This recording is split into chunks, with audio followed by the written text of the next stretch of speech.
नमस्कार मित्रांनो, घरोघरी मातीच्या चुली या मालिकेच्या 9 डिसेंबरच्या भागात आपण पाहणार आहोत.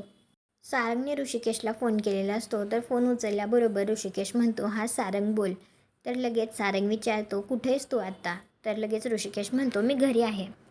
तर सारंग म्हणतो, माझं एक अर्जंट काम आहे, तू मला देवळात भेटायला या आत्ताच्या आत्ता.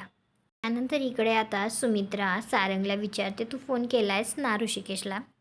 तर सारंग म्हणतो, हो आई, मी घरातूनच फोन केला होता. तर आता सुमित्रा म्हणत असते, मग अजून कसा नाही आला तो?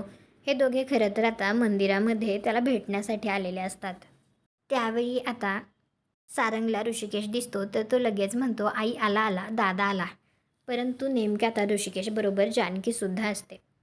खरं तर सुमित्राने मुलीकडच्यांना इकडे देवळामध्ये बोलवलेलं असतं. म्हणजेच तिने एका मुलीची निवड केलेली असते ऋषिकेशसाठी आणि तिला भेटण्यासाठी ते देवळात आलेले असतात. त्यावेळी आता ते सुद्धा ऋषिकेशला जानकीबरोबर पाहतात आणि चालत असताना जानकीचा एकदम तोल जातो, तर ऋषिकेश तिला धरतो. हे पाहून आता त्या मुलीची आई म्हणत असते, वा रे वा, तुमचा मुलगा ही सगळी थेरं करतोय आणि तुम्ही इकडे आम्हाला देवळात बोलवलंत. आणि ते रागात तेथून निघून जातात. त्यानंतर आता ऋषिकेश आल्यानंतर लगेच सुमित्राला विचारतो, कोण होती ती माणसं? तर सुमित्रा त्याला रागातच म्हणते, मला आता तुझ्याशी नाही बोलायचं आहे, आणि ती तिथून निघून जाते. तर तिच्याबरोबर सारंगसुद्धा जातो.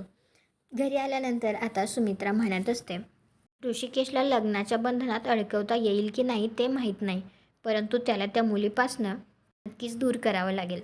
तुम्हाला काय वाटतं, सुमित्रा ऋषिकेश आणि जानकी या दोघांना एकमेकांपासून दूर करू शकेल का? कॉमेंट करून नक्की सांगा. व्हिडिओला लाईक करा, आपल्या मराठी मालिका चॅनलला सबस्क्राईब करा. भेटू पुढील भागात.